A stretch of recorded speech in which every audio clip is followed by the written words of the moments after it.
Alors bonjour, je m'appelle Jeff. Moi, je m'appelle Je m'appelle Monsef. Laura.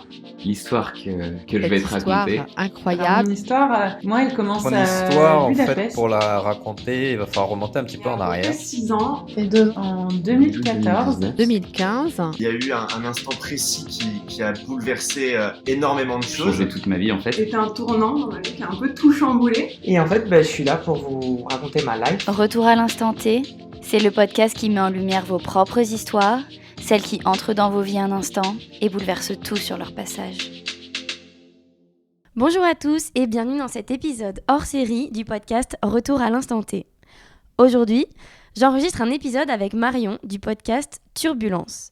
Nous avons toutes les deux des podcasts assez proches, alors on a décidé de se questionner mutuellement sur nos deux podcasts, nos procédés de création, et ce, avec plein d'anecdotes inédites. Ce podcast est la première partie de notre échange, la suite sera disponible sur son podcast très prochainement. Bonne écoute! Salut Lucie.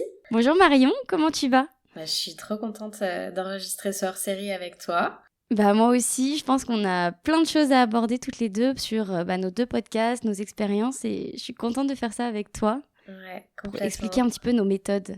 Ouais, et avec des points communs et des choses différentes, donc je pense que ça va être très intéressant. Donc du coup, moi en quelques mots, Turbulence, c'est un podcast de témoignages de vie. Les épisodes durent 1 heure à peu près. On est sur de la conversation dans le sens où j'interviens à certains moments, discrètement, mais j'interviens de temps en temps. Et dans chaque épisode, j'ai un invité qui raconte les moments les plus marquants de sa vie. Donc on a des thématiques aussi variées qu'on a d'épisodes. On a des épisodes très différents les uns des autres selon la personnalité aussi de l'invité. À chaque fois c'est des histoires assez fortes, parfois des choses qui nous semblent faire partie du quotidien, ça peut parler de deuil, d'avortement, ce genre de choses qu'on a l'impression de côtoyer de plus ou moins près au quotidien, mais c'est toujours raconté dans le détail sur les ressentis, sur comment ça s'est passé concrètement à ce moment-là, et du coup c'est ça qui fait l'intérêt de ces histoires. Et dernier truc, on est plutôt jamais dans le pathos et dans le glauque, on essaie toujours de trouver des messages plus ou moins universels avec beaucoup d'espoir et de positivité derrière. Super. Voilà, dans les grandes lignes. C'est super, et c'est vrai que quand j'écoute le début de la description de ton podcast, je me dis mince, je vais dire exactement pareil. Ouais, il y a des points communs. Je pense que notre approche est assez similaire. C'est marrant parce qu'on enregistre ça aujourd'hui. Ça fait aujourd'hui 1 an que le podcast est sorti. Ouais. 1 an que t'as sorti ton premier épisode ou ta bande-annonce. Ouais, c'est ça. Je m'étais mis une deadline, je m'étais dit le 1er juin, je sortirai le premier épisode.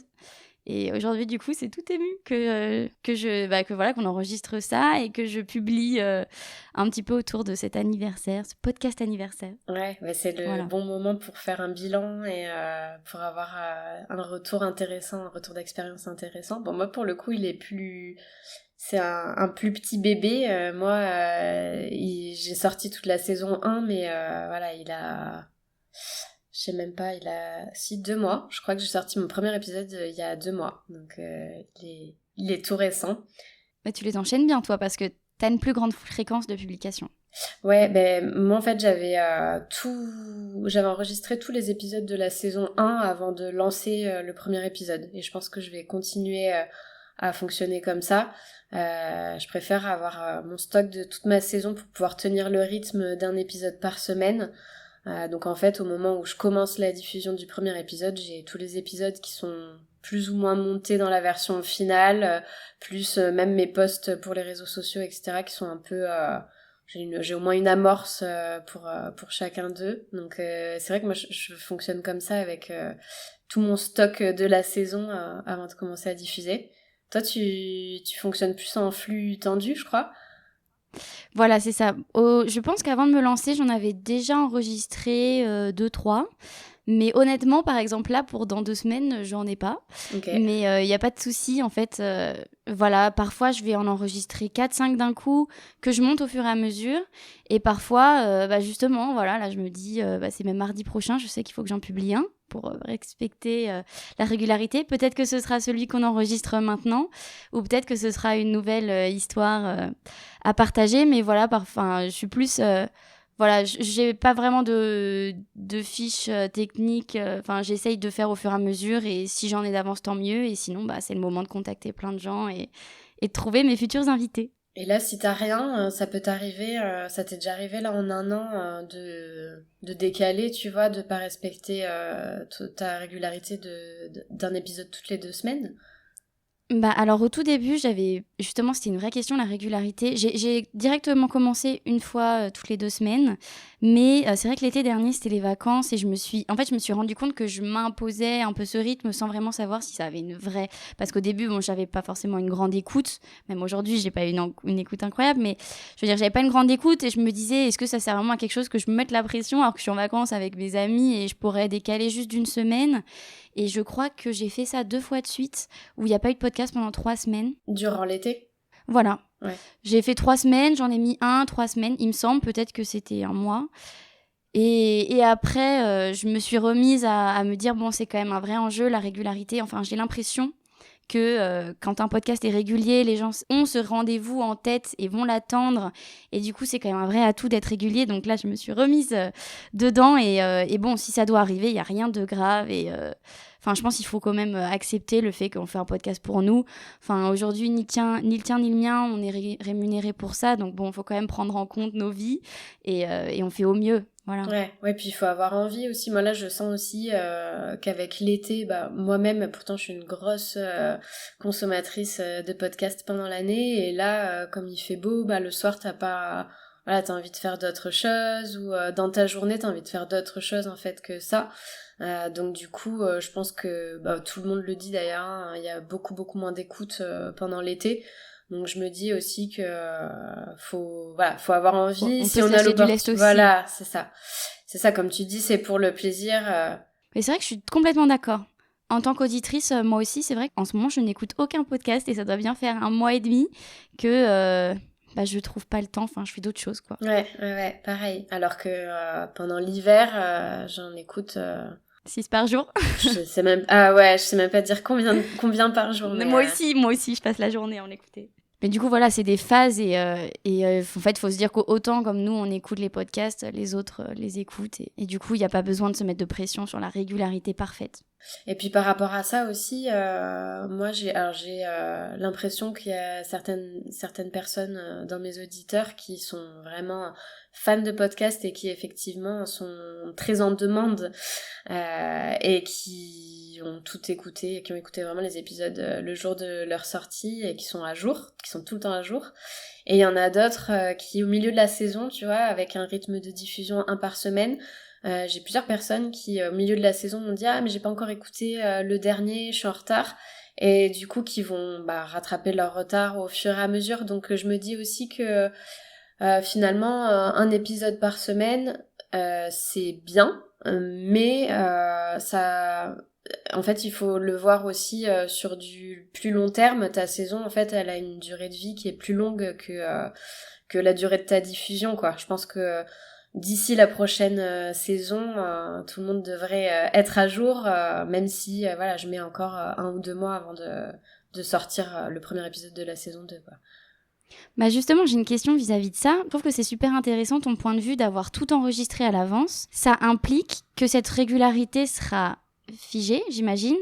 Je sais pas, c'est une question. Pour le moment où tu auras publié le dernier épisode de ta première saison, vs le premier épisode de la saison 2. En fait, alors, moi, mon mode de fonctionnement, c'est vraiment, effectivement, par saison. Là, j'ai pensé la saison 1, j'ai tout diffusé. Je commence à enregistrer la saison 2. Et effectivement, je commencerai la diffusion quand j'aurai mes 8 épisodes. Du coup, j'en ai 8 dans une saison. Et après, je me mets aucune pression en fait sur la date de début de diffusion. Mais effectivement, je pense que je resterai sur 1 par semaine pendant 8 semaines pour ma saison 2. Et du coup, t'as un gap de combien de temps entre la saison 1 et la saison 2, les publications ?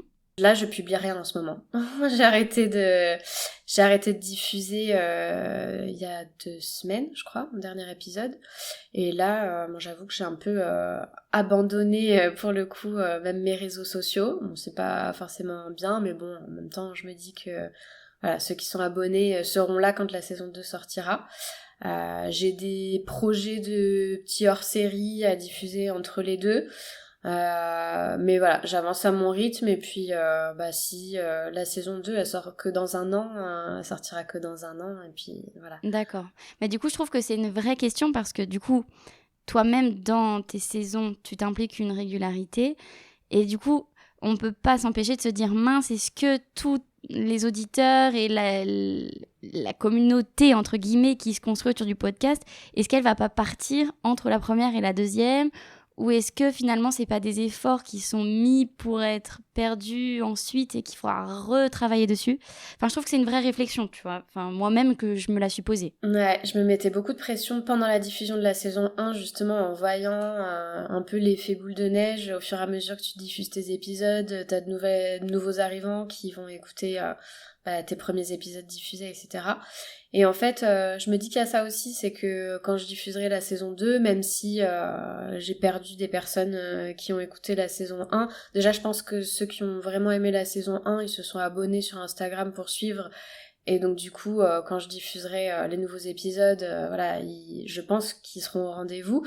Et après, je me dis aussi qu'il y aura sûrement des nouveaux aussi avec les nouveaux épisodes de la saison 2 qui vont rattraper la saison 1. Donc tu vois, je me dis que finalement, bon... Puis après, comme tu disais tout à l'heure, moi pour l'instant, je suis pas du tout dans un objectif de monétisation, j'en suis vraiment loin, donc...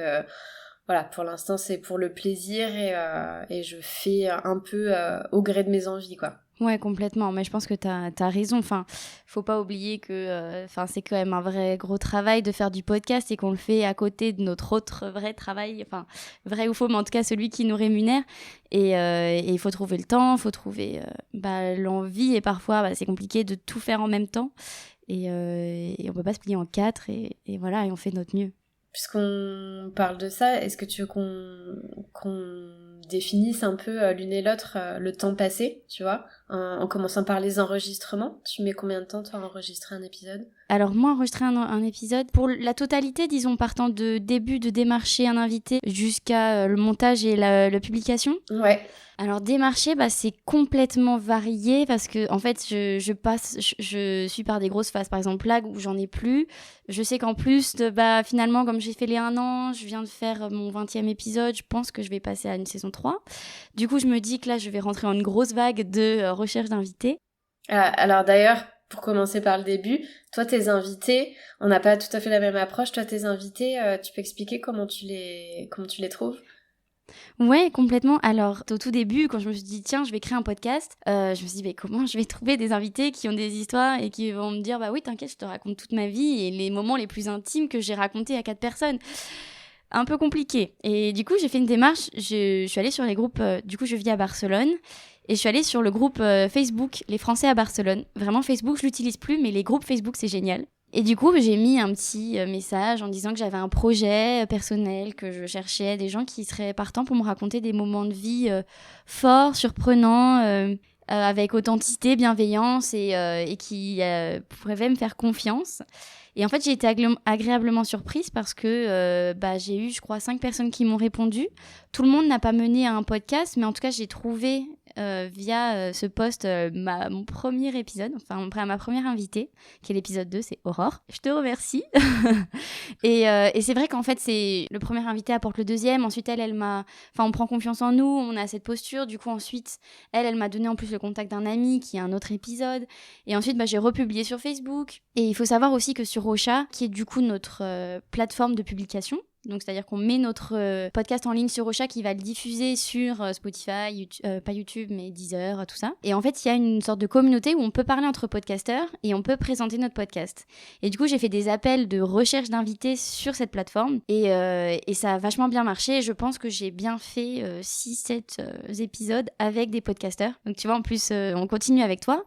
Et ça marche trop bien en fait parce que je pense qu'on a tous cette même démarche d'entraide, on sait ce que c'est le podcast, on sait ce que c'est surtout d'être indépendant en podcast et de faire ça, enfin je pense qu'on a tous des valeurs communes qui sont la bienveillance, l'envie de partager, de rencontrer des gens et du coup ça donne de beaux enregistrements, de beaux témoignages et du coup voilà c'est comme ça. Pour l'instant c'est Facebook, la communauté d'Ocha, donc je pense que toutes les communautés de podcasteurs sont aussi bienveillantes et peuvent mener finalement à faire des beaux épisodes. Et acceptent facilement aussi parce qu'elles comprennent la démarche et... Complètement, voilà, c'est vraiment une entraide. Et en plus, voilà, on peut se faire un petit lien entre nos deux podcasts. Et au-delà de ça, sinon, je dirais le bouche à oreille, en fait, des amis d'amis. Et franchement, j'ai eu vraiment des épisodes géniaux d'un ami qui me dit « Ah, mais je connais quelqu'un qui a vécu un truc de fou, faut que tu l'appelles, machin. » Et parfois, enfin, voilà, ça marchait très bien. Et les gens ont toujours été volontaires, du coup, c'est drôle ça aussi à dire, même des gens que tu connais très peu ou voire pas du tout, tout le monde a été volontaire pour prendre la parole, quoi. Bah complètement, je crois que j'ai qu'un ami qui a fait un podcast avec moi. Ah, et mon colocataire le dernier, mais sinon c'était que des gens que je connaissais pas du tout. Mais je trouve que c'est pas mal et peut-être que je pense que eux aussi c'est plus facile de raconter ça, enfin de raconter une histoire intime à quelqu'un que tu connais pas du tout. Parce que du coup moi j'ai pas de jugement, ils savent pas vraiment qui je suis et ils s'en fichent un petit peu je pense aussi de mon avis et c'est vraiment l'idée de... Enfin en fait ce que je vois, bon là du coup je me balade un peu dans ta question, je vais un peu plus loin, mais ce que je vois beaucoup en fait dans les enregistrements de mes podcasts, comme c'est des sujets un peu forts et intimes, c'est que je vois la personne faire un bilan sur elle-même et sur son histoire au moment où on enregistre. Et en fait, moi, je suis plus là. Comme je prends peu la parole aussi, je vois, en fait, je suis totalement témoin de la réflexion intérieure de cette personne qui se projette dans son histoire, qui revit les choses. Et bon, je suis pas psy, hein, mais je pense que ça fait un petit travail aussi intérieur qui est intéressant. Ouais, ça, c'est hyper fort. Moi aussi, je le ressens... dans certains épisodes et c'est génial quoi de pouvoir apporter ça à quelqu'un, de pouvoir l'autoriser en fait à entrer dans une parenthèse où juste il se rappelle des faits et où il y réfléchit et où il a le temps de re-raconter aussi. Il y a plein de mes invités qui disent qu'ils ont jamais ou il y a trop longtemps raconter l'histoire dans l'ordre, dans le détail de ce qu'ils ont ressenti. Donc c'est un exercice finalement qu'on est peu habitué à faire et qui permet une vraie introspection. Complètement. Et c'est vrai que c'est des moments super forts et nous, c'est super enrichissant de... En fait, finalement... Enfin, toi et moi, on prépare un petit peu, on en parlera de comment on prépare, mais enfin, on fait peu de choses en fait. On donne la parole à ces personnes et eux, ils font le travail et c'est très intéressant. Mais du coup, je te retourne la question, comment trouves-tu tes invités ? Alors moi, c'est complètement différent, enfin jusqu'à présent du moins. Moi, j'ai commencé par mon entourage proche.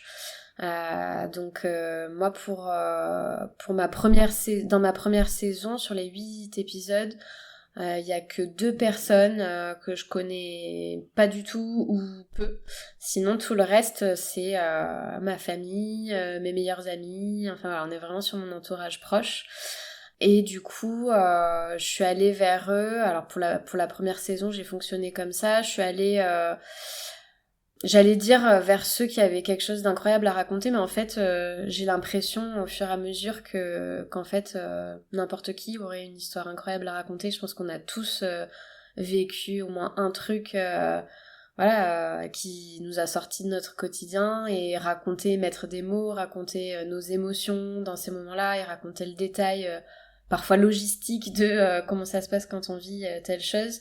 C'est ça qui est passionnant et du coup je suis allée vraiment vers mon entourage proche et pareil que toi j'ai été surprise de la facilité avec laquelle tout le monde m'a répondu oui, ok quoi.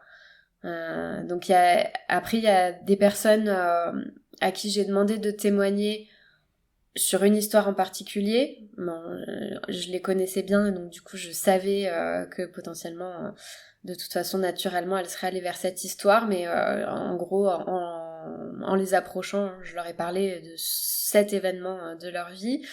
Et il y en a d'autres à qui j'ai laissé carte blanche Et au final, dans les deux approches, à chaque fois, ça fait des histoires complètement extraordinaires. Donc en fait, il n'y a pas à chercher bien loin. C'est ça aussi l'avantage, tu vois, quand tu disais tout à l'heure, j'ai écrit sur un groupe Facebook ou sur la communauté Ocha. C'est vrai que l'avantage de nos deux podcasts, c'est qu'en fait, à peu près n'importe qui pourrait venir témoigner et aurait quelque chose d'intéressant à raconter. Et tu vois, je me demande, est-ce que toi, le fait d'enregistrer des personnes qui sont de ton entourage proche, est-ce que tu sens que justement la personne a plus d'aisance à se confier ? Comment est-ce que tu ressens cette approche ? Oui et non.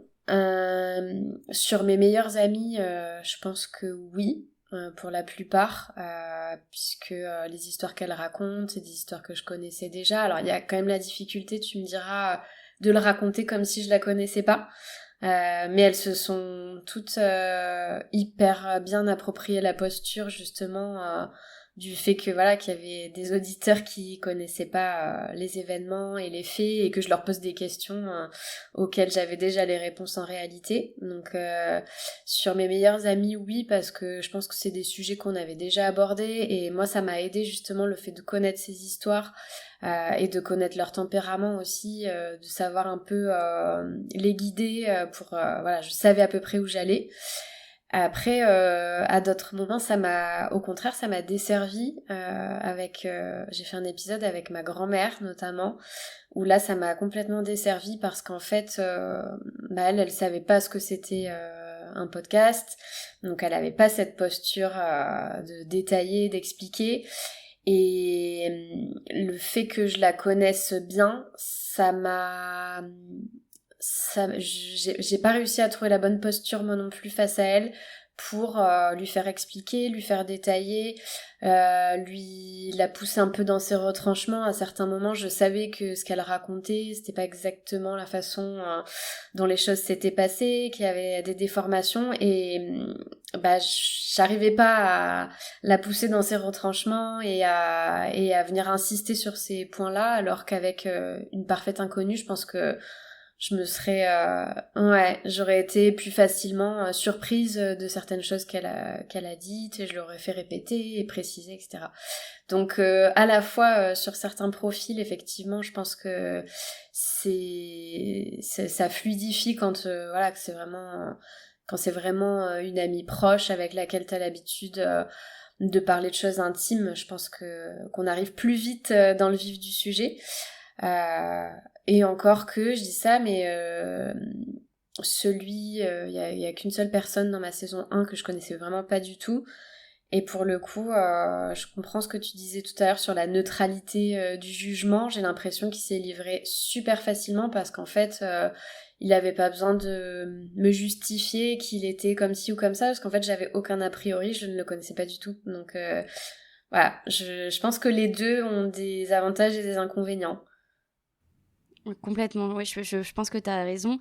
Et tu vois, pour revenir sur ce que tu disais sur ta grand-mère, je trouve que dans l'écoute, moi, ça s'entendait pas. Enfin, je trouve que ta grand-mère, on voit que tu la guides dans ton épisode, mais ta posture est quand même tout à fait... Enfin, je pense que c'est plus toi, comment tu as ressenti les choses en enregistrant le podcast. Mais en tout cas, je trouve qu'en tant qu'auditeur, c'était tout à fait fluide et on comprend, tu vois, en plus on en avait parlé avant, toi et moi, de tes ressentis vis-à-vis de cet épisode, du coup j'étais curieuse d'aller voir et je trouve que le podcast tient tout à fait la route, est fluide et on a cette chronologie quand même dans le récit. Donc je pense qu'aussi on a nos propres ressentis vis-à-vis de ce qu'on a. En fait, peut-être que c'est ça aussi, peut-être que quand on connaît l'histoire vraiment, on attend que ça prenne une direction. Ouais. Que quand on la connaît pas, finalement, quelle qu'elle soit, ce sera celle qu'elle devait prendre. Ouais, c'est vrai, ça c'est complètement vrai. Je l'ai ressenti avec une de mes amies aussi, à un moment où elle raconte vraiment le cœur de l'histoire. Elle a pas utilisé les mêmes mots que quand elle me l'avait raconté la première fois. Et je m'attendais, en plus j'ai une très bonne mémoire des mots, des suites de mots. Et je m'attendais à ce qu'elle le raconte comme ça. J'avais trouvé ça tellement percutant quand elle me l'avait raconté, quand ça s'était produit. Et tu vois, typiquement dans ce genre de cas, à chaque fois je me demande, est-ce que je lui fais raconter de cette manière-là ou est-ce que finalement je laisse la spontanéité. Donc c'est vrai que parfois ça peut au final être presque plus perturbant qu'autre chose. J'ai le même questionnement que toi. Et c'est justement, c'est différent quand on connaît vraiment la personne, tu connais déjà l'histoire. Mais quand tu la connais pas, à quel point est-ce qu'on va demander l'histoire pour être sûr que ça colle avec le podcast et que ce soit intéressant, que ça reste dans dans le fil conducteur des épisodes, sans se spoiler et perdre la spontanéité, parce que moi, ça m'est déjà arrivé plusieurs fois d'avoir l'invité au téléphone, de parler une bonne heure, pour savoir vraiment l'histoire et d'avoir finalement toute l'histoire dans tous les détails. Et du coup, quand je l'ai une deuxième fois, mais pour de vrai, là, avec le micro, je me dis, mais mince, c'est pas ça que t'avais dit. Et j'ai envie, tu sais, je me sens crispée, alors que je me dis, il faut pas réfléchir, enfin, il faut juste que je vive le moment. Mais quand même, l'avait raconté d'une autre manière avant, c'est ce que j'attendais. Et ouais, bon. Du coup, au final, c'est vrai que on l'a pas dit, mais toi, tu t'enregistres donc avec des inconnus, mais t'as quand même une sorte d'entretien au préalable par téléphone pour qu'ils t'expliquent dans les grandes lignes leur histoire. Tu connais toujours un petit peu au moins la thématique principale et leur façon de le raconter. Bah, c'est ça. En fait, c'est ce que j'essaye. Après, c'est pas toujours le cas, mais j'essaye au maximum. Enfin, déjà, avec le temps, j'essaye d'avoir la voix de la personne aussi, parce que je trouve qu'il y a des personnes qui sont pas forcément à l'aise à raconter leurs histoires. Elle peut être géniale, l'histoire, mais si t'as pas vraiment l'envie, pas très à l'aise, enfin, ça sera pas forcément fluide à l'oral, et puis on sentira que la personne est crispée ou que elle parle tout bas. Et du coup, enfin, j'essaye d'avoir la voix, d'être au téléphone. C'est pas toujours le cas, mais j'essaye au maximum. Et sinon, j'essaye de demander. Au début, je demandais en fait toute l'histoire. Et du coup, j'étais toujours un petit peu spoilée. Pas de tout, mais un petit peu. Et j'essaye maintenant de faire plus une demande concise, de me raconter les grandes lignes de où est-ce qu'on va aller pour que je comprenne quand même un petit peu ce qui va se passer dans le podcast. Mais en étant surprise et en fait en gardant ma spontanéité sans qu'elle soit déjà en fait usée du premier entretien téléphonique avec la personne. Ouais. Après, toi, tu les laisses beaucoup dérouler. Tu poses assez peu de questions. Tu les lances assez vite en fait sur le récit de leur histoire et après tu réagis de manière spontanée. Voilà, si tu veux leur faire préciser des choses, c'est ça un petit peu ton... Ouais, tout à fait. En fait, j'essaye que la personne se sente libre de me raconter l'histoire comme elle le ressent, comme elle l'a vécu. Et si je sens que dans les petites lignes que j'avais à l'avance, ça prend un peu trop de temps, on va pas vraiment là où je veux, je redirige. Et j'essaye surtout, en fait, voilà, de me laisser spontanée parce que je me dis... En fait, je pars du principe que l'auditeur va se poser à peu près les mêmes questions que moi. Donc, j'essaye de rebondir et du coup de nourrir ma curiosité immédiate et de clarifier surtout des points qui sont pas forcément évidents. En fait, c'est plus si la personne tout d'un coup va me sortir un prénom qui sort de nulle part, lui demander qui est cette personne, ou quand c'est pas forcément clair de redemander la chronologie, ou voilà, plus de clarifier le propos et de nourrir la curiosité spontanée. Et toi, du coup, tu prépares à l'avance, tu prépares des questions, comment ça se déroule en fait? Moi, je prépare pas beaucoup. Enfin, ça dépend des épisodes, mais la plupart du temps, je prépare pas beaucoup. J'ai une trame de questions maintenant qui est la même pour tous les épisodes. Et puis après, comme toi, je réagis spontanément sur le moment. Je me prépare toujours quand même, je réfléchis toujours un peu en avance à l'épisode quand je connais l'histoire qui va être racontée. Je me prépare toujours quelques questions, quelques pistes de réflexion du moins au départ pour contextualiser le récit, on va dire. C'est plus ça que je vais préparer, mais encore une fois parce que je connais les personnes aussi et que du coup je trouve ça intéressant en les connaissant de leur poser des questions au départ sur leur personnalité ou sur leur situation qui est parfois un peu particulière pour qu'on comprenne comment les événements se sont enchaînés. Mais sinon, ouais, j'ai une trame de questions qui est la même pour tout le monde et qui finalement... c'est drôle de voir comment une même trame de questions peut mener à des épisodes si différents en fonction des histoires et des personnalités des invités, quoi. Tu poses la question, c'est-à-dire la personne commence à raconter son récit et tu poses des questions au fur et à mesure, ou est-ce que c'est vraiment les questions qui guident le tout? Enfin, comment est-ce que ça se met en place tes questions et... Moi, je commence toujours par une présentation au départ de l'invité. Toi, tu le fais un peu moins. Toi, vous rentrez vite dans le vif du sujet, il me semble, non ? Ouais, des fois, je fais moi en intro à l'avance une petite description rapide. En fait, je dis ce qui va se passer plus ou moins pour mettre la situation. Et après, la personne se lance en me disant juste le contexte et on y va, quoi. Ouais. Moi, dans le contexte, j'aime bien à chaque fois que la personne se présente pour qu'on comprenne un peu à qui on a affaire, parce que certaines situations, elles sont pas du tout vécues pareil selon le tempérament de la personne. Donc j'aime bien à chaque fois faire un petit focus sur la personnalité. Donc il y a 2-3 questions sur la personnalité, le rapport aux autres, le rapport à soi. Voilà, présentation, on plante un peu le décor avant de se lancer dans l'histoire.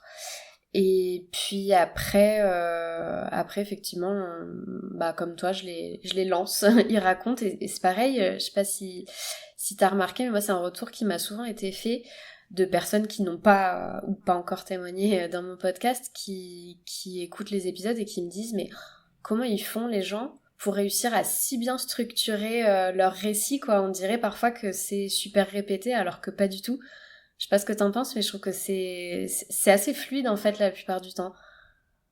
Alors moi, j'ai jamais eu ce retour-là de mes épisodes, mais du coup, c'est vachement intéressant. Moi, c'est plutôt les gens qui vont me dire waouh, leurs histoires, elles sont incroyables, t'es sûre que la mienne, ça vaut le coup qu'on enregistre.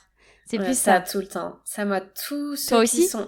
tous ceux que j'ai interrogés, c'est systématique. Ah, mais t'es sûre ? J'ai l'impression que j'ai rien à raconter. Alors qu'en fait, quand t'écoutes la saison 1, d'ailleurs, s'il y a des personnes intéressées pour la saison 2, sachez que dans la saison 1, tout le monde m'a dit ça. Et voilà, si vous avez trouvé que les histoires sont extraordinaires dans la saison 1, voilà, sachez que les personnes ont commencé par me dire mais j'ai rien à raconter, t'es sûre que c'est au niveau, etc. Gros syndrome de l'imposteur. Alors qu'encore une fois, je pense que dans ton podcast, comme dans le mien, n'importe qui peut prendre la parole et avoir quelque chose d'intéressant à raconter. Complètement, faut juste, voilà. En fait, est-ce que toi, justement, je suis curieuse, est-ce que tu as déjà eu des épisodes ratés, ou en tout cas où la personne, comme je le disais avant, tu sais, ont des difficultés à s'exprimer, ou sont très crispées, ou très timides face au micro, et au final, l'épisode ne rend pas aussi bien que ce que t'attendais? Non, l'épisode raté, entre guillemets, à mes yeux, c'est celui de ma grand-mère, dans le sens où moi j'ai beaucoup de frustration. Je sais que j'aurais pu l'amener sur quelque chose de plus intime, avec voilà, je sais qu'il y a plein de choses moi j'ai le sentiment, mais c'est mon sentiment, et ceux qui l'ont écouté m'ont pas du tout fait ce retour-là. J'ai le sentiment qu'on est un peu passé à côté du sujet, et pour le coup j'ai vraiment le sentiment que c'est de ma faute, et que j'aurais dû mieux cadrer pour le coup l'enregistrement, mieux lui expliquer, plus la pousser. Peut-être que ce jour-là aussi j'étais pas au top de ma forme, je sais pas, mais du coup voilà, je pense que c'est plus ma faute pour le coup que de la sienne, parce que sinon voilà, elle s'est très bien exprimée, mais je pense que j'aurais pu la pousser davantage en fait. Mais non, sinon j'ai pas d'épisode. Après, ça enchaîne sur la question qu'on se posait au départ. Moi, mes temps d'enregistrement, ils sont longs. En général, je prévois des créneaux de 2h30, 3h pour avoir in fine un épisode d'1 heure. Parce que je sais qu'il y a beaucoup de déperditions, justement, que selon les tempéraments, les personnes ont besoin d'abord de raconter des trucs un peu superflus avant de réussir à se lâcher et avoir confiance aussi en moi, et à entrer dans le vif du sujet et à se permettre un peu d'émotion. Donc dans ce sens-là, à chaque fois on a pris le temps en fait que ce soit pas des épisodes ratés. Donc non. T'en as eu, toi ? Alors, des épisodes ratés, du coup ? Ouais, ou des épisodes où t'as senti pendant l'enregistrement que la personne arrivait pas à se confier à 100%, ou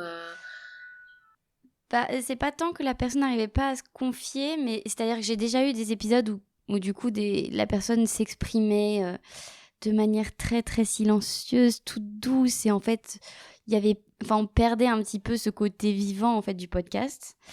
Et sinon, j'en ai eu où c'était plutôt... En fait, le souci, c'était plutôt que c'était complètement décousu. Et comme l'idée est quand même de garder un côté narratif avec une chronologie, c'est des épisodes que j'ai gardés de côté, mais que j'ai pas publiés. Après, je sais pas encore ce que j'en ferai. Mais du coup, tu vois, c'est intéressant parce que toi, tu considères que celui de ta grand-mère, il est raté, mais tu l'as publié. Et moi, je pense que j'en ai 4, 5 enregistrés qui sont pas sortis. Ouais. Ok. Comment tu l'expliques aux personnes, tu vois? Et bah justement, c'est aussi délicat, c'est-à-dire que j'ai des personnes où j'ai expliqué du coup que je le mettrais pas en ligne à cause de la ligne directrice en fait qui était vraiment différente des autres épisodes. Mais il y en a d'autres où en fait je le garde de côté parce que je me dis c'est un contenu intéressant, mais c'est juste pas en accord. Et du coup, je sais pas en fait encore si je me fais juste des petits hors-série différents où je partage ces épisodes qui, voilà, en fait, ne rentrent pas dans une saison, mais sont un petit peu entre deux. Si c'est des épisodes qui doivent sortir plus sur Instagram, par exemple, comme ça, peut-être pour ramener un peu du flux sur Insta. Enfin, je sais pas, c'est des réflexions que j'ai encore. Et voilà, et la réflexion est ouverte. J'ai pas encore de décision finie, ouais. Ouais, c'est vrai que bon, ça m'est pas arrivé pour le coup dans la saison 1, mais j'ai l'impression que j'aurais du mal à dire à un invité, tu vois, avec qui j'ai passé 2-3 heures, bon bah finalement je vais pas le diffuser. Enfin, tu vois, ça me paraît super délicat, d'autant plus que pour le coup, tu vois, bah typiquement l'épisode de ma grand-mère, il y a plein de gens qui l'ont adoré en fait. Donc je me dis, même si parfois ça nous semble être un épisode très différent des autres, ou si ça nous semble, nous, pas être le meilleur, finalement, je me dis qu'il y a toujours des trucs à apprendre, tu vois, il y a toujours des personnes qui vont s'y retrouver, qui vont se reconnaître dans ce que va décrire la personne, et même si c'est une histoire un peu moins extraordinaire, ou que c'est raconté d'une façon un peu plus farfelue, je me dis que, voilà, que ça plaira toujours, qu'il y aura toujours un public, en fait... C'est vrai que c'est complètement... Enfin, la discussion est complètement ouverte et j'ai même des épisodes que moi, j'ai jugés un peu moins bien que j'ai publiés où j'ai eu des super retours et je me suis dit, bah, c'est surprenant, mais bon, tant mieux. Et c'est vrai que je me dis peut-être que je devrais utiliser cette occasion des 1 an du podcast pour sortir tous les non publiés et je sais pas, un par semaine et hop.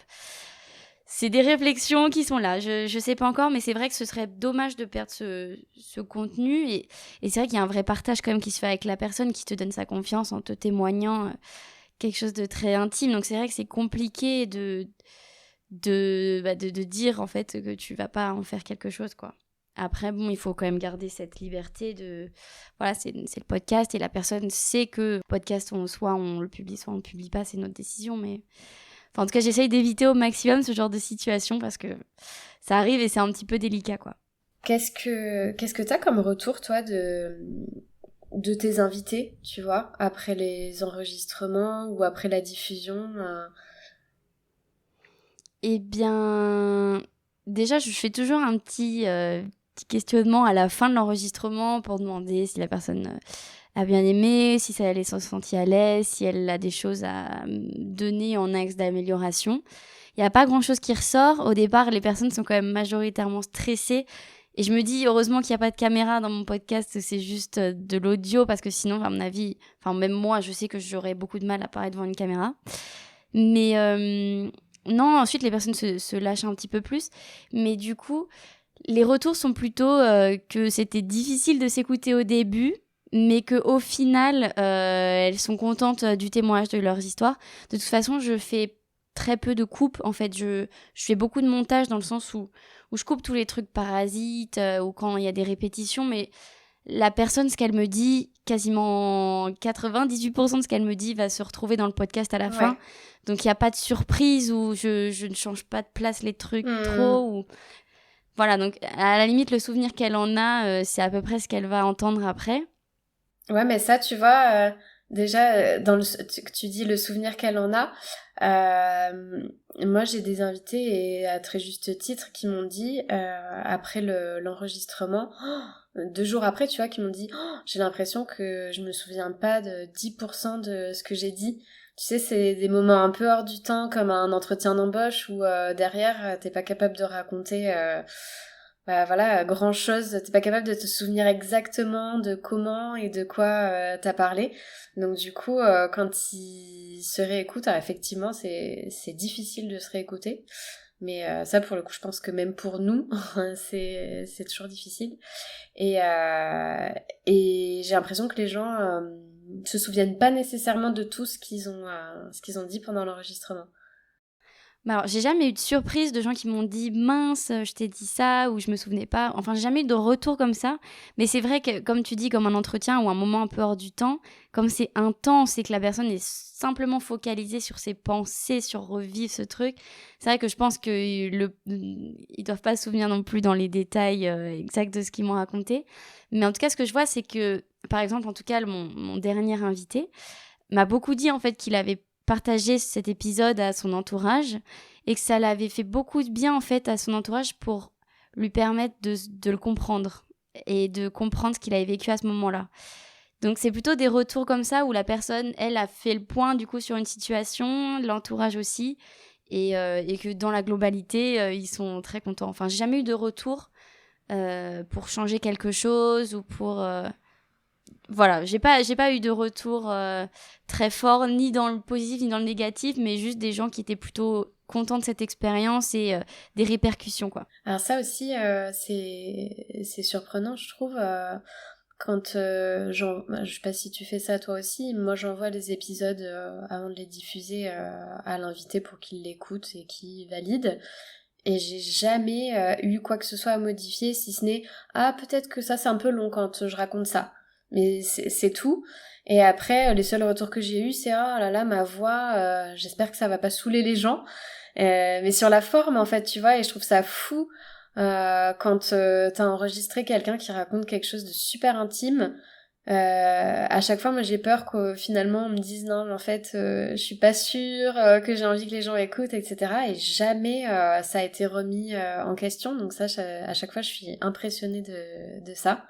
Et sur ce que tu disais sur l'entourage, c'est vrai que c'est dingue aussi de voir qu'en fait, ce qu'on nous confie dans le détail et avec la précision de comment ils ont ressenti, etc. Parfois, leur entourage est même pas au courant de ce qui leur est arrivé et encore moins dans ce niveau de détail-là. Et ça aussi, je trouve ça très puissant. Moi, l'exemple que j'ai, c'est l'épisode 3 de Camille qui raconte des histoires qui lui sont arrivées pendant sa jeunesse. Son père et son frère n'étaient pas au courant de toutes les histoires et du moins de ce qu'ils en savaient, ils savaient pas dans ce niveau de détail là et elle leur aurait jamais raconté ces moments-là de sa vie autant dans le détail comme à une amie, quoi. Donc du coup j'ai trouvé ça très fort qu'ils puissent entendre tout ça. Et je sais que derrière ça a ouvert la conversation entre eux et ça leur a permis ne serait-ce que de savoir ce qu'elle avait vécu et je trouve ça incroyable de pouvoir permettre ça à notre petite échelle. On a un vrai pouvoir de transmission d'informations, de témoignages. Moi aussi, je trouve que c'est fou. Et je vois justement là, ce dernier épisode que ça recrée, comme tu dis, du contact et de la discussion sur des périodes de vie un peu compliquées. Et je suis ravie de pouvoir le permettre en ayant simplement donné la parole, quoi. Ouais. Je trouve que c'est chouette. Ah, c'est assez fou. Et du coup, toi, est-ce que tu as un épisode en particulier que tu souhaites recommander aux auditeurs ? Alors d'habitude, je donne toujours le premier épisode, puisqu'en fait, je l'ai vraiment diffusé en premier, donc il s'appelle La Force de Karl. Je l'ai vraiment diffusé en premier parce qu'il est exactement dans le ton de ce que je voulais faire et qui fonctionne assez bien, selon moi. Voilà, un de mes indicateurs aussi de réussite, c'est quand il y a des choses qui se font écho entre la présentation de la personne et l'histoire qu'elle a vécue derrière, quand on arrive à comprendre, ah oui, ok, elle l'a vécu comme ça parce que à la base elle est comme ça, voilà. Quand on peut avoir un peu des échos qui se font pendant l'épisode, ça me plaît bien et il y en a pas mal dans celui-là. Donc d'habitude je recommande celui-là, mais après il y a aussi un épisode, et pareil, ça pour le coup je pense que celui-là je l'ai peut-être pas assez teasé, pas assez spoilé. C'est l'épisode 4, l'araignée, qui est incroyable, et là pour le coup c'est une histoire moi qui m'a énormément touchée dans le sens où c'est complètement incroyable et en fait ça pourrait arriver vraiment à n'importe qui. Et voilà, c'est vraiment une histoire d'une vie qui a basculé j'allais dire du tout au tout, peut-être pas, mais presque en un fragment de seconde. Et voilà, et je trouve, et cet épisode, je pense que j'ai donné trop peu peut-être d'informations, de teasing. C'est l'histoire de quelqu'un qui, en fait, un jour était dans sa voiture et il s'est retrouvé avec une araignée dans la voiture. Il a essayé de chasser l'araignée et en fait, sa voiture a quitté la route et a percuté 2 autres voitures en face. Voilà, je m'arrête là. Mais en gros, voilà, l'histoire vraiment improbable, mais qui pourrait arriver à chacun d'entre nous. Et il raconte vraiment dans le détail, du coup, tout ce qui s'en est suivi. Et voilà, c'est un épisode qui m'a beaucoup remuée. Après l'enregistrement, je passais 2 jours comme en gueule de bois, tu sais. Je me sentais fatiguée, je me sentais vraiment chamboulée par cette histoire et de me rappeler qu'en fait notre vie elle peut changer en une demi-seconde, donc voilà, je recommanderais peut-être celui-là. Je m'attendais pas à cette histoire, j'irai l'écouter. Dis-moi le nom de l'épisode. Celui-là, il s'appelle l'araignée. Bon, bah écoute, je pense qu'on a bien fait le tour. En tout cas, je suis trop contente de pouvoir présenter un autre podcast un peu dans la même veine que Turbulence à mes auditeurs. Je suis sûre que ça leur plaira, puis ça leur fera des épisodes à aller écouter en attendant la sortie de la saison 2 aussi. Donc, voilà, n'hésitez pas à aller découvrir le podcast de Lucie, qui s'appelle donc Retour à l'instant T. Bah écoute, merci beaucoup pour tous ces éloges et puis surtout pour cet échange. Je trouve qu'on a abordé plein de thématiques du coup qui nous sont un peu nos manières un petit peu intimes de fonctionner, nos petites anecdotes et c'est intéressant de les croiser en fait, de voir un petit peu les différentes manières de fonctionner. C'est vrai que du coup on a des podcasts assez similaires. Donc de la même manière que toi, je recommande à mes invités d'aller écouter ton podcast. Comme ça, si jamais vous trouvez qu'il n'y en a pas assez, vous allez en écouter davantage. Et je te remercie pour cette heure passée ensemble à discuter entre amis. C'était très agréable. Merci à toi, c'était très sympa. Et puis peut-être à une prochaine fois.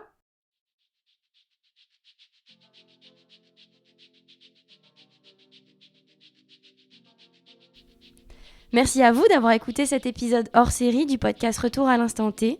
J'espère que cet épisode enregistré avec Marion vous a plu. Son podcast Turbulence est disponible sur toutes les plateformes d'écoute et sur Instagram au nom de Turbulence. TURBULENCES.podcast. Toutes les informations sont disponibles dans la description. Pour écouter la suite de notre échange, il sera très prochainement disponible sur son podcast. À très bientôt pour le premier épisode de la 3e saison.